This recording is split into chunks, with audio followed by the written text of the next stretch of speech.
تر یہ آج کل عرب و عجم میں یہ پرابلم ہے کہ زیادہ تر بچیوں کے رشتے نہیں آتے، بوڑھیاں ہو رہی ہیں، یہ ہو رہا ہے، تو ہم ان کو نا ایک پڑھائی دیتے ہیں، یہ مجرب ہے، وہ ہے سورہ فرقان کی 23 نمبر آیت ہے، ٹھیک، اس کو رات کو سونے سے پہلے 363 بار پڑھنا ہے، یہ حد ہے اس کی، تھوڑا پڑھنا شروع کریں، یہ بڑا مشکل ہوگا پڑھنا، لیکن جو اس کو کچھ دن پڑھ گیا اس کے معاملات اللہ ٹھیک کر دیتا ہے، کیونکہ قرآن شفا ہے اور یہ دم ہے قرآن کا، ٹھیک ہے،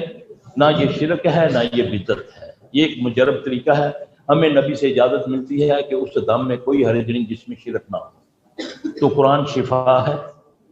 جی، اور دلیل بھی یہ ہے کہ عائشہ رضی اللہ عنہ جو لونڈی کو دم کر رہی تھی تو آپ صلی اللہ علیہ وسلم نے فرمایا اس کو کیا کر رہی ہو؟ عرض کی یا رسول اللہ صلی اللہ علیہ وسلم میں اس کو دم کر